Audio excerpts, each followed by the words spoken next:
All right, we're live. Awesome. What's up, guys? Shawn Bowen, Full Circle Investment Group, and wholesalingoutofthebox.com. Back at it again for another lunchtime live. So, just like the title says today, we're going to be talking about what it's like to go back to talk to your seller when you have reached a big moment of maybe repairs have shown up on the property that nobody could foresee, right? And some pretty good examples we're talking about is some termite damage that's way more extensive than what anybody could have seen.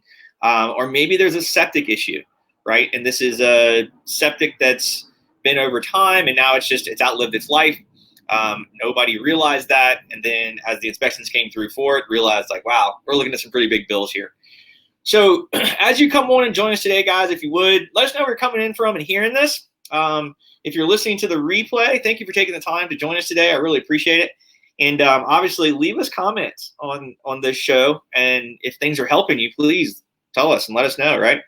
So we're talking about what happens when you've gone to the seller, you've agreed on price, you've gotten to the agreement of they said, there's this many repairs or this needs to be done. And we all agree, right? But then we start deep diving. And let's say, and we'll use an example that's not ourselves, but we'll say we're wholesaling the deal because that's what most people are listening to here today is wholesaling. So your buyer goes in and does a termite and moisture inspection, right? And comes back and lo and behold, it has got massive foundation issues with termites, okay? Active termites, joists have snapped, or a screwdriver they're getting a video and a picture of a screwdriver going through the wood, right? Where it's just tunneled out with termite tunnels and it's falling apart, right? So there's obviously some massive damage. And I'm going to use an example of one that we got where we got an estimate from a termite company that said, based on repairing the joists, sistering sills, replacing other joists, and then obviously doing other termite let's just say fix up work, as in you're doing a spray, you're doing mold, right? Like all the stuff that normally comes with a termite inspection, that this is what happens with this bill, okay? So obviously now your numbers don't work. So you're going to go back to this seller and you're going to show them this invoice, right? You're going to show them that this is not just a random number. This is not something that you're trying to like negotiate your wholesale fee. You're really truly running into a problem, okay? So you've now gone in, done the inspection, and you show this invoice to the seller. So you now have very, very good reason that there needs to be a reduction. So you need to be able to talk to the seller on how to do that, right? And what does that talk sound like? And it's just a real talk, right? Mr. Seller, nobody could see this, but my partner and I went into this and we found these problems. So we're going to need to reduce bare minimum by the amount of what we're seeing for an estimate. And let's talk about what that looks like sometimes. We'll hear some sellers say, well, I've got a guy, right? Everybody's got a guy. So what is that? How does that turn out to you? Well, is that person going to insure their work? Is that person going to give a warranty on their work? And who is that person, right? We don't know them. So this would either be from our side as the end buyer and or your buyer that's going to be working with you that knows that this termite company that gave them the estimate is real, right? They've worked with them before. They've overcome the objections and fixed things the way that needed to be done correctly. And that was the number, right? So being able to go back to a seller and really talk to them about this problem and have a real conversation. You'd be really surprised when there's legitimate reasons behind it. And it could be termite, or let's talk about another one issue was a septic issue. This is if you're out in a rural area where you're dealing with wells and septic systems in this case, most septic systems are a certain amount of feet way away from the home, right? And this is, let's just say pre-code, like before they change certain codes. And inside of that is a drainage field, right? So this drainage field it's got, just like it sounds like, it goes through the drainage box, and then goes out to the drainage field. And then now it disperses into the ground and then just becomes part of the ground, right? So usually what that looks like is probably 50 feet away from the home. There's just green, like growing stuff because it's nutrient in the ground, Okay. And then before that is I want to say it's the dispersion box. Forgot the name of it.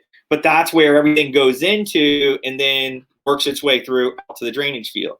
So these turn into issues, right? Where if it hasn't, I mean, everything out has a shelf life. It's going to outlive its life that it was meant to work for.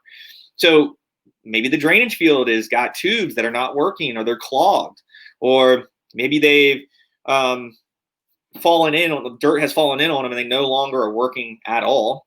And then your drainage box is completely shot, right? It's just a concrete box, but over time it's broken down and it just doesn't do what it's supposed to do anymore. So these are real costs, right? Or one specifically I remember was, I think we had out in Chesapeake, and this was a box that we couldn't find. Well, this was an old home and it was right up against the house underneath the deck. Nobody would have looked for that, right? So you're having a cost go into this to try to find it, right? There's a septic system. You have to find where the box is and where the drainage field is.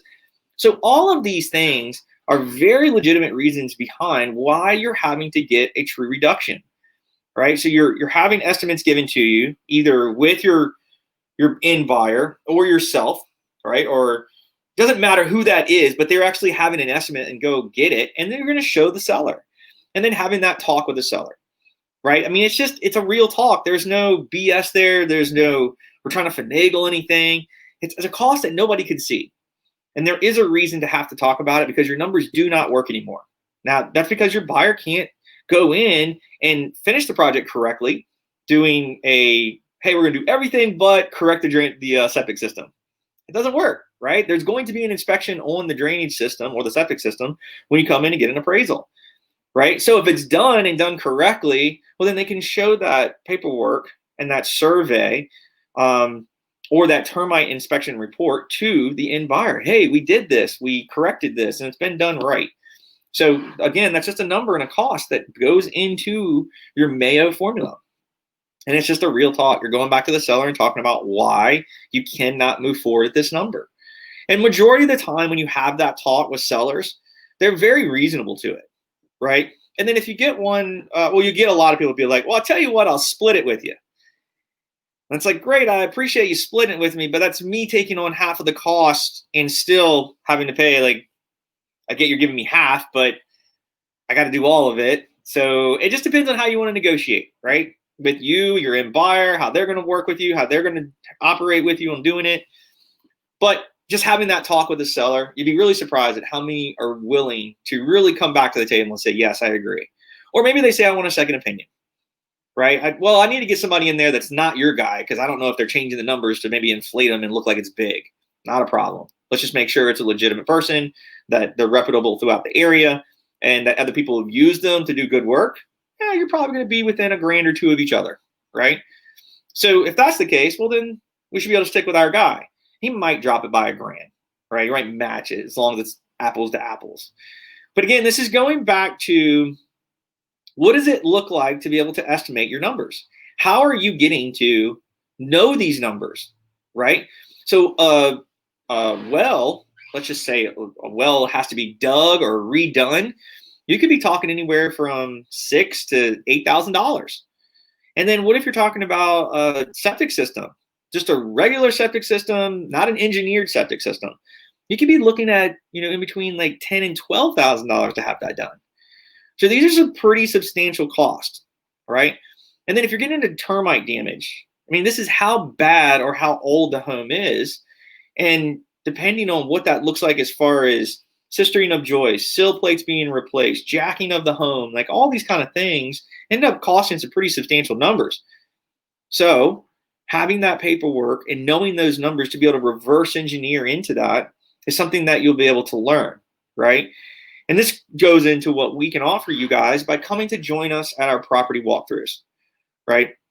This is something that you can do virtually and you can do physically. If you're out of town, you can come online and join us. If you're local, you can come in and join us, or come from out of town and join us, right? This is a walkthrough where we go and we spend 2 hours and we walk you through these properties from an external to an internal of what things are, specifically like a roof, and then windows, and then siding and foundation. And then you're going to work your way through to big ticket items, right? Kitchens and baths, HVAC and electrical, plumbing, and now we go to the simple stuff, which is the paint, the floors. By the time you have those big ticket numbers, you are within 5 to 10 grand of what a rehabber will be at for a budget. Okay, so learning these numbers is not as extensive as most people think it is. So they got to take this time to get all these contractors to line up estimates. Then that's even if the contractor gets you the estimate, how long is it going to take, right? So learning this as part of the craft of being a wholesaler is these numbers need to be known by you so that you can walk through the home in a virtual setting, maybe over the phone before you make the appointment.